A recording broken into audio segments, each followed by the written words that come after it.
ಕರ್ನಾಟಕ ರಾಜ್ಯದಲ್ಲಿ ಹಾಸ್ಟೆಲ್ಗಳು ದುಡಿತಿರುವ ಹೊರಗುತ್ತಿಗೆ ನೌಕರರು ಕಳೆದ ಒಂದು ವರ್ಷದಿಂದ ಎಲ್ಲ ಜಿಲ್ಲಾ ಕೇಂದ್ರಗಳು ನಿರಂತರ ಹೋರಾಟ ನಡೆಸಿದ್ರಿಂದ ಇವತ್ತು ಸರ್ಕಾರ ಆ ಹೋರಾಟಕ್ಕೆ ಸ್ಪಂದಿಸಿ ಇವತ್ತು ಕನಿಷ್ಠ ವೇತನ 31,000 ಕೊಡ್ತೀವಿ ಅಂಥೇಳಿ ಮೇ 22ಕ್ಕೆ ಅದು ಆದೇಶ ಮಾಡ್ಯಾರ ಸರ್ಕಾರ. ಅದನ್ನು ಕೂಡ ಎಲ್ಲ ಜಿಲ್ಲೆಯಲ್ಲಿ ನೋಡಿದ್ರೆ ಅದು ಆದೇಶ ಆಗ್ಯದ ಸರ್ಕಾರದ ಅಷ್ಟೇ, ಅದು ಎಲ್ಲಿ ಇಂಪ್ಲಿಮೆಂಟ್ ಆಗಿಲ್ಲ, ಜಾರಿ ಆಗಿಲ್ಲ. ಆದರೆ ನಮ್ಮ ಗುಲ್ಬರ್ಗದಲ್ಲಿ ನಿರಂತರ ಹೋರಾಟದಿಂದ BCM ಇಲಾಖೆ ಅದು ಆದೇಶ ಮಾಡಿದ, ಅಲ್ಲದೆ ಅಲ್ಪಸಂಖ್ಯಾತರ ಕಲ್ಯಾಣ ಇಲಾಖೆ ಆದೇಶ ಮಾಡಿದ ಕನಿಷ್ಠ ವೇತನ ಮೇ ಜೂನ್ ನಮಗೆ ಸಿಕ್ಬಿಟ್ಟದ ಎಲ್ಲ ನೌಕರು. ಅದ್ರಾಗೆ ನಮ್ಮ ಮುರಾರ್ಜಿ ಸ್ಕೂಲ್ ಅಂತದ, ಆ ಮುರಾರ್ಜಿ ಸ್ಕೂಲ್ನಾಗ 730 ಜನ ಅವ್ರಿಗೆ ಆದೇಶ ಆಗಿಲ್ಲ. ಸಮಾಜ ಕಲ್ಯಾಣದಲ್ಲಿ ಅವ್ರು 450 ಜನ ಹಾಸ್ಟೆಲ್ಗಳಲ್ಲಿ ಕೆಲಸ ಮಾಡೋರ ಅವ್ರಿಗೂ ಆದೇಶ ಆಗಿಲ್ಲ. ಅಂದ್ರೆ ಇದು ಮೊದಲ ಆದೇಶ ಸಮಾಜ ಕಲ್ಯಾಣ ಮಾಡಬೇಕಿತ್ತು, ಮಾಡಿಲ್ಲ. ಕನಿಷ್ಠ ವೇತನ ಜಾರಿ ಮಾಡ್ರಿ ಅಂತ ಹೇಳಿ ಅದಕ್ಕೆ ನಾವು ಈಗ ಒಂದೇ ತಿಂಗಳದಾಗ 3 ಸಲ ಹೋರಾಟ ಮಾಡಿದ್ದೇವೆ. ಜಿಲ್ಲಾ ಪಂಚಾಯತ್ ಮುಂದೆ ಮಾಡಿವಿ, ಅಲ್ಲಿ DC ಆಫೀಸ್ ಮುಂದೆ ಮಾಡಿದೇವಿ. ಕನಿಷ್ಠ ವೇತನ ಜಾರಿ ಮಾಡ್ರಿ ಅಂದ್ರೆ ಆ ಸಮಾಜ ಕಲ್ಯಾಣ ಅಧಿಕಾರಿಗಳಿಗೆ ಇಚ್ಛೆ ಇಲ್ಲ, ಜಲ್ದಿ ಅವರು ಮುಂದೆ ಅರಿಯರ್ಸ್ ಮಾಡಿಕೊಡ್ತೇವೆ, ಈಗ ಸ್ಯಾಲ್ರಿ ತಗೋರಿ ಅಂತಾರೆ.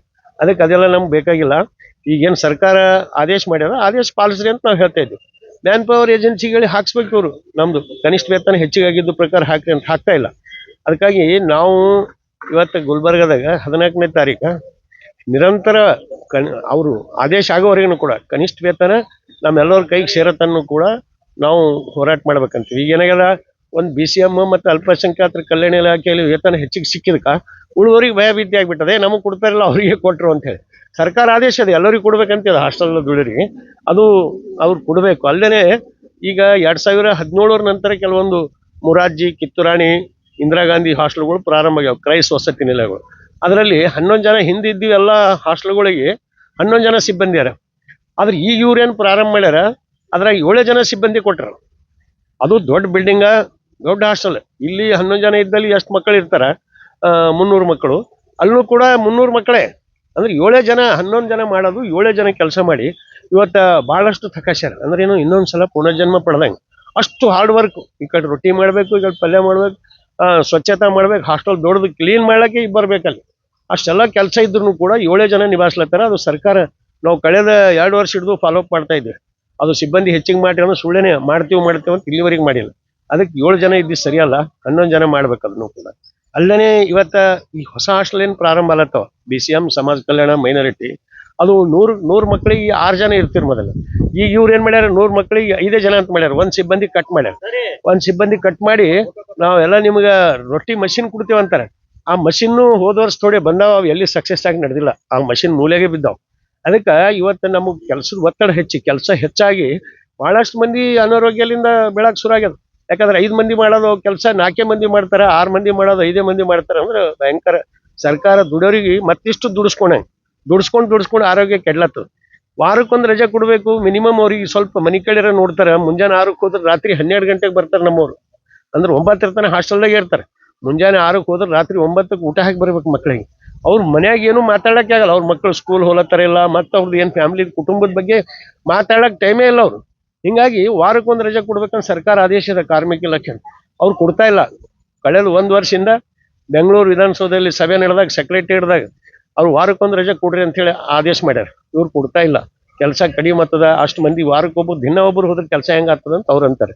ಅದು ಏನೇ ಇರಲಿ, ನಮ್ಗೆ ಒಂದು ಸಿಬ್ಬಂದಿ ಎಕ್ಸ್ಟ್ರಾ ಕೊಡ್ಬೇಕು. ಪ್ರತಿ ಹಾಸ್ಟೆಲ್ಗೆ ಒಂದು ಸಿಬ್ಬಂದಿ ಕೊಡಬೇಕು, ವಾರಕ್ಕೊಂದು ರಜೆ ಕೊಡ್ಬೇಕು. ಒಟ್ಟಾಗೆ ನಮ್ಮವ್ರಿಗೆ ವಾರಕ್ಕೊಂದು ಸಿಗ್ತದೆ. ಖಾಸಗಿ ಕಿರಾಣಿ ಅಂಗಡಿಯವನು ವಾರಕ್ಕೊಂದು ರಜೆ ಕೊಡ್ತಾನೆ. ಇದರ ಸರ್ಕಾರದ ಹಾಸ್ಟೆಲ್ದಾಗ ಕೆಲಸ ಮಾಡೋರಿಗೆ ವಾರಕ್ಕೊಂದು ರಜೆ ಕೊಡಲ್ಲ ಅಂದ್ರೆ ಇದು ಭಾಳ ಅನ್ಯಾಯ ಅದ. ಅದಕ್ಕೆ ವಾರಕ್ಕೊಂದು ರಜೆ ಕೊಡಬೇಕು. ನಮ್ಮದು ಸಿಬ್ಬಂದಿ ಕಡಿತ ಮಾಡಿದ್ದು ವಾಪಸ್ ತಗೋಬೇಕು, ಕನಿಷ್ಠ ವೇತನ ಜಾರಿ ಮಾಡ್ಬೇಕಂತ ಈ ಪ್ರಮುಖ 3 ಬೇಡಿಕೆಗಳಿಗೆ ಒತ್ತಾಯಿಸಿ ನಾವು 14ನೇ ತಾರೀಕಿನಿಂದ ಜಿಲ್ಲಾಧಿಕಾರಿ ಕಚೇರಿ ಮುಂದೆ ಅಹೋರಾತ್ರಿ ಧರಣಿ ಮಾಡ್ತೇವೆ. ಆ ಧರಣಿಯಲ್ಲಿ ಇಡೀ ಜಿಲ್ಲೆಯ ಎಲ್ಲ ನೌಕರರು ಭಾಗವಹಿಸ್ಬೇಕಂತ ಹೇಳ್ತೇವೆ. ಅಲ್ಲದೆ ಬೇರೆ ಬೇರೆ ಜಿಲ್ಲೆಯಲ್ಲಿ ಕೂಡ ಈ ಕನಿಷ್ಠ ವೇತನ ಜಾರಿ ಮಾಡುವವರೆಗೂ ಕೂಡ ನಮ್ಮ ಹೋರಾಟ ನಿರಂತರ ನಡೀತದೆ. ನೀನು ಯಾದಗಿರಿ ಹೋಗಿದ್ದೆವು, ಅಲ್ಲಿ ಮಾಡಿ ಬಂದಿದ್ದೇವೆ ಹೋರಾಟ.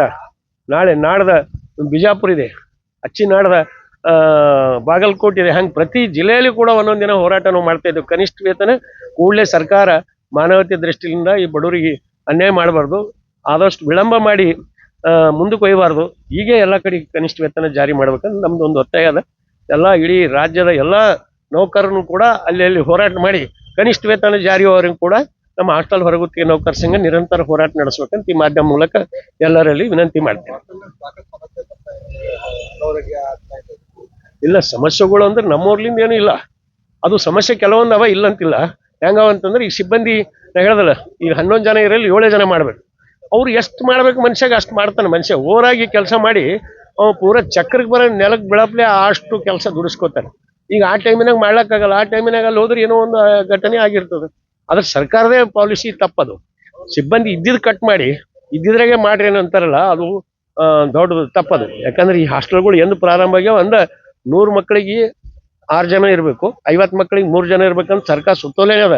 ಯಾವಾಗ 40 ವರ್ಷ ಹಿಡಿದು ಇದು ಹಿಂದೆ ಇದ್ದಿದ್ದ ಆದೇಶ ಈಗ ಏಕಾಏಕಿ ಕಾಂಗ್ರೆಸ್ ಸರ್ಕಾರ ಈ ರೀತಿ ಬದಲಾವಣೆ ಮಾಡ್ತಂದ್ರೆ ಬಡವರಿಗೆ ಪೂರಾನೇ ಒಂದು ದಿವಾಳಿ ಮಾಡೋಂಥ ಸರ್ಕಾರ ಇದು. ಬಡವರಿಗೆ ದುಡಿಸ್ಕೊಂಬದಂದ್ರೆ ಪೂರಾ ಮನುಷ್ಯತ್ವ ಇಲ್ಲಪ್ಲೆ ದುಡಿಸ್ಕೋಬೇಕಂತಂತಾರೆ. ಅದು ಸರಿಯಲ್ಲ ಅಂತ ಈ ಹೋರಾಟ ಮೂಲಕ ಹೇಳ್ತದೆ.